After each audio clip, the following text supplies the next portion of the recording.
Friends, myself Sudhir Godse from UAT PAL. Previous लेक्चरला आपण बघितलं होतं टाइप्स ऑफ फोर्जिंग. नाव see the forging operations.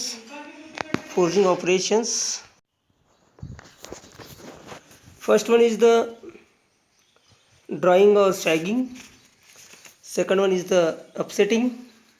Third, bending, punching, setting down, trimming, fulling, ageing. हे जे काय ते फोर्जिंग ऑपरेशन्स आहेत. फर्स्ट, ड्रॉइंग और sagging. It is the operation of increasing length and decreasing cross sectional area of hot metal. म्हणजेच काय करणार आहे आपण, याच्यामध्ये तुमचं मेटल जे आहे ते हॉट केलेलं असतं, म्हणजे त्याला टेम्परेचर दिलेलं असतं.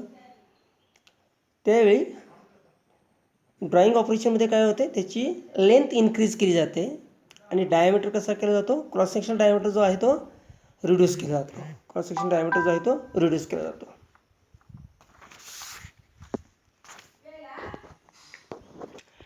Next operation, upsetting.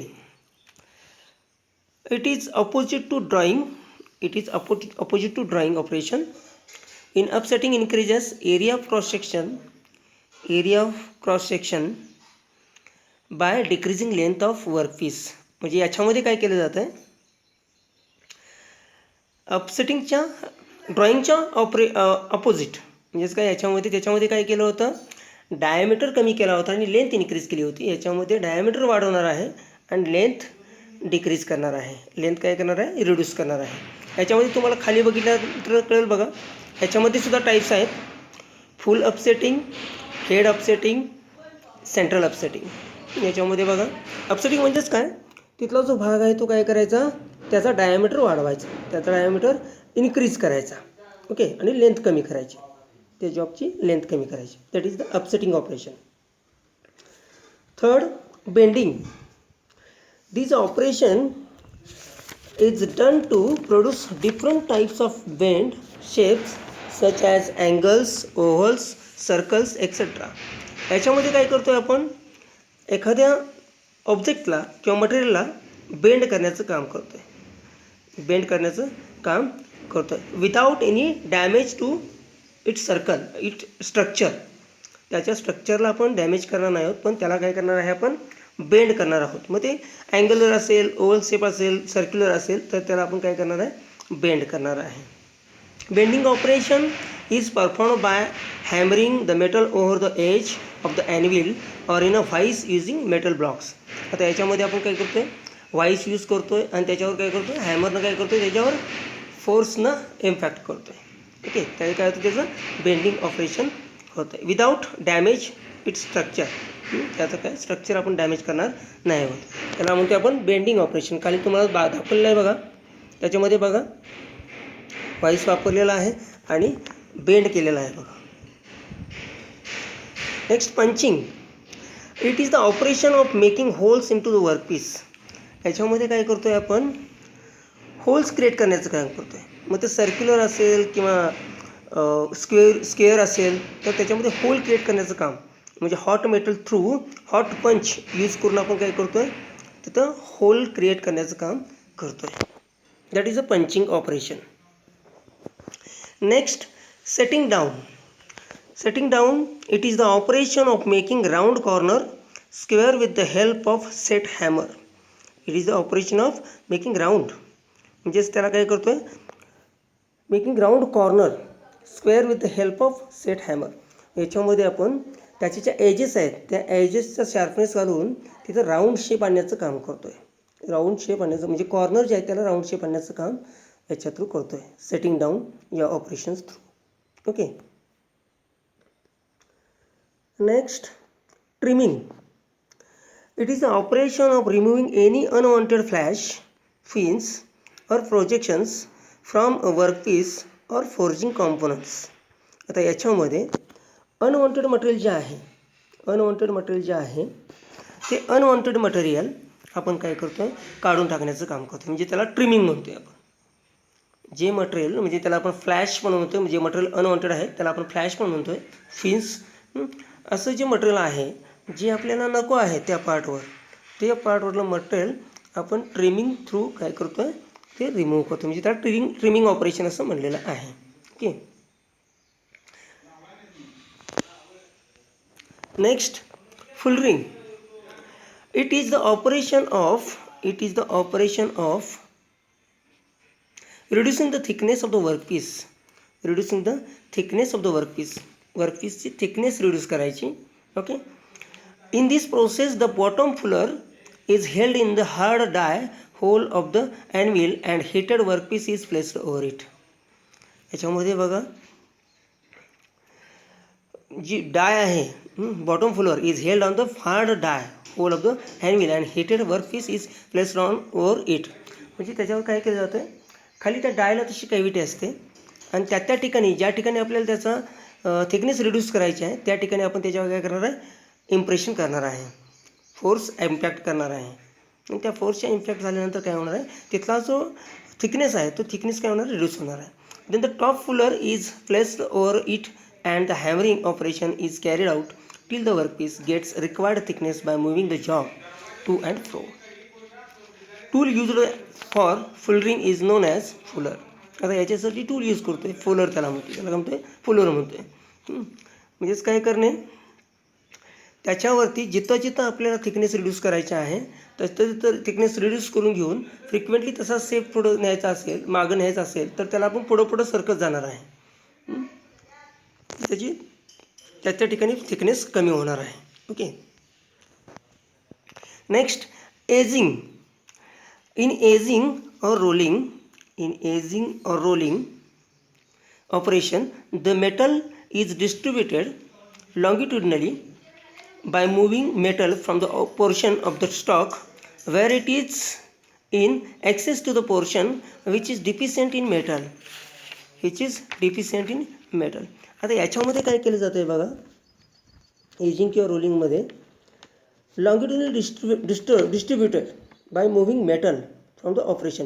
म्हणजे इन वर्किंग कंडिशन काय करतो आहे आपण, त्याला काय करतो आहे, जे metal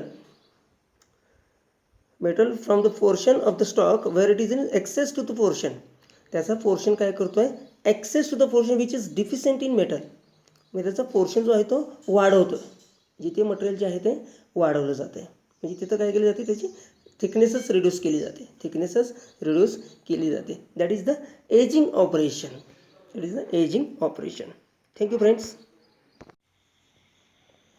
then introduction to rolling. What is the rolling? When metal is required in long length to uniform cross section, the deformation process applied is known as rolling. या डिफॉर्मेशनच्या प्रोसेसला काय म्हटलं जातं, रोलिंग म्हटलं जातं. Long length of uniform cross सेक्शनमध्ये long लेंथमध्ये आपल्याला metal पाहिजे असेल तर आपल्याला तिथं रोलिंग प्रोसेस अवलंबावी लागते. Rolling is more economical than forging. Rolling कशी आहे, मोर इकॉनॉमिकल आहे फोर्जिंगपेक्षा. Okay. In rolling process, the length of workpiece is increased while the cross-sectional area of workpiece is reduced. आता याच्यामध्ये बघा, थिकनेस जी आहे ती थिकनेस कमी केली जाते आणि त्याची लेंथ इन्क्रीज केली जाते.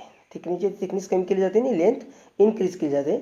It is a rapid process of forming metal into desired shape by plastic deformation. Rapid process of forming metal into desired shape by plastic deformation. त्यावेळी काय म्हणतो आपण, त्याला प्लास्टिक डिफॉर्मेशन होते. म्हणजे प्लास्टिकली कसं होतं, जसं त्याला ताणलं जाते तसं त्या प्रकारे त्या दोन रोलच्या मध्ये ज्यावेळी आपण ती इनगॉट्स म्हणतो आपण त्याला, ज्याच्या थ्रू आपण रोलिंग मिलमध्ये घालून त्याला काय करणार, त्याची लेंथ इन्क्रीज करणार, त्याला इनगॉट्स म्हणतो. ती इनगॉट्स त्याच्यामध्ये घातल्यानंतर त्याची लेंथ जी आहे ती इन्क्रीज होणार आहे आणि थिकनेस कमी होणार आहे. Rolling is the plastic deformation of materials caused by compressive force applied through a set of revolving rolls. Roll revolves होतात तसे काय होते, त्याच्यावर कॉम्प्रेसिव्ह फोर्स, म्हणजेच काय, जसं आपण ऊसाचा घाणा बघितलेला आहे, ऊसाच्या घाण्यामध्ये आपण त्या चरख्यामध्ये आपण ते ऊस टाकतोय, ते जे ऊस टाकतोय त्याच्यामध्ये त्या ऊसाची जी थिकनेस आहे ती थिकनेस कमी होऊन त्याच्याचा रस खाली पडतो आहे. तशाच प्रकारे इथं काय होतं आहे, मेटलचं रोलिंग केलं जातं आहे. म्हणजे मेटलची थिकनेस कमी करून त्याची लेंथ वाढवली जाते. ओके ओके त्याला म्हणतो आपण plastic deformation. The thickness of the workpiece is reduced by the process with a corresponding increase in the length. The rolls rotate to pull and simultaneously squeeze the work between them. And rolls rotate to pull. आणि ते Rolls जे आहेत ते rotate होतात आणि त्याला पुल करतात, त्याला पुढे ढकलतात. त्याला काय करतात, पुढे ढकलतात. Principle of rolling. The process of rolling basically consist of passing the hot ingot through two rollers rotating in opposite direction at a uniform peripheral speed. त्याच्यामध्ये का 2 रोलर्स आहेत, त्याच्या थ्रू काय होतं, ते peripheral speed uniformly opposite direction at a uniform peripheral speed. त्याला ते पुढं ढकललं जाते. हॉट इनगॉट त्याच्यामध्ये टाकल्यानंतर काय केलं जातं, ते पुढं ढकललं जातं. As a result of squeezing their grains are elongated in the direction of rolling and the velocity of material at exist is higher than at the entry. The rolls are in contact with the passing metal piece over sufficient distance represented by arc AB in diagram. तर याच्यामध्ये diagram दाखवलेला आहे बघा. 2 Rolls आहेत आणि त्याच्यामध्ये काय केलं, ओरिजिनल कोर्स ग्रेन स्ट्रक्चर. आता ओरिजिनल स्ट्रक्चर कसं आहे बघा, आणि त्यानंतर त्याचं त्या रोल्समध्ये घातल्यानंतर त्याचं डिफॉर्मेशन व्हायला चालू होते. म्हणजे त्याची काय होते, लेंथ इन्क्रीज होते आणि थिकनेस काय होते, रिड्यूस होते. Changes in the grain structure of metals during hot rolling is shown in figure. आता त्याच्यामध्ये आपण बघतोय बघा, इथे दाखवलेलं आहे बघा, ग्रेन स्ट्रक्चर चेंज झालेलं आहे. This is an effective method to reduce grain size and refine the microstructure in metals resulting in improved strength and good ductility. Okay, this is the effective method to reduce the grain size. Grain size reduce करण्यासाठी ही effective method आहे rolling mill. The ingots obtained from foundry shop are first rolled into 3 shapes. ingots कशाला म्हटलेलं आहे, जे foundry शॉपमधून बाहेर पडतं आहे त्याला इनगॉट्स म्हटलं जातं. त्या इनगॉट्स थ्रू काय केलं जातं, फर्स्ट रोलिंग करून त्याचे 3 स्टेपमध्ये त्याचं डिस्ट्रीब्यूशन केले जाते. Bloom, billet and slab. It is widely used industrial process to convert steel ingots into blooms, billets and slabs and subsequently into plates, sheets and strips, rod, bar, pipe, rails etcetera. Okay, याच्यामध्ये त्याचं conversion केलं जात आहे rolling through. तर त्याच्यामध्ये Bloom म्हणजे काय, तर याच्यामध्ये बघा ब्लूम तुम्हाला दाखवलेलं आहे पिक्चरमध्ये बघा. Bloom is rectangular or square piece of metal. Its cross section ranges from 150 mm to 150 mm, 150 mm into 150 mm to 250 mm to into 300 mm. म्हणजेच काय, याची जी थिकनेस आणि वाईड जे आहे, 150 mm आणि वाईड 150 mm असे असेल, किंवा थिकनेस 250 mm असेल आणि वाईड 300 mm असेल. याला आपण ब्लूम म्हणतो. The rolling mill use to reduce the ingot to bloom is called blooming mill. याला ब्लूमिंग मिल म्हणतोय आपण. ज्या इनगॉटला आपण त्याच्यामध्ये ब्लूम प्रोड्यूस करतोय, या आकाराचा, या साईजचा, त्याला म्हणतोय blooming mill. Further they are rolled in to structural shape like T section, I section, angles, channels and rails. आणि त्यानंतर काय करतोय, त्याला आपण त्याच्या थ्रू आपण काय बनवतोय, कोणकोणती शेप बनवतो, T section, I section, angles, channels and rails etcetera, हे आपण शेप्स त्याच्या थ्रू बनवतो, या blooms through. Billets are similar to bloom but smaller in size. Billets ब्लूमसारखंच आहे पण त्याच्यापेक्षा लहान साईज आहे. मग त्याची साईज काय आहे, 50 mm इंटू 50 mm. रेंजेस काय, 50 mm इंटू 50 mm थिकनेस आणि width to 150 mm to into 150 mm. Further billet are rolled into useful products such as bars, wire rod, wire tubes, pipes etcetera. याच्यासाठी आपण बिलेटचा use करतो. याच्या through हे produce करतो आहे आपण. काय bar, wire rod, wire tubes, pipes, etc. Then slab. The slab have rectangular cross section with minimum thickness. Slab कसा आहे, मिनिमम थिकनेसचा आहे, पण विड्थ त्याची कशी आहे 350 to 1650 mm, 1650 mm. म्हणजे याच्यामध्ये काय विड्थ जास्त आहे आणि थिकनेस कमी आहे, फारच कमी आहे, 50 mm आहे थिकनेस, त्याला म्हणतो आपण slab. Rolling mill used for producing slab is called slabbing mill or slab caster. Slab can further convert to sheet, plates, strips, small and large diameter pipes. याच्या थ्रू आपण काय करतो, प्रोड्यूस करतोय. Blooms, billet and slab.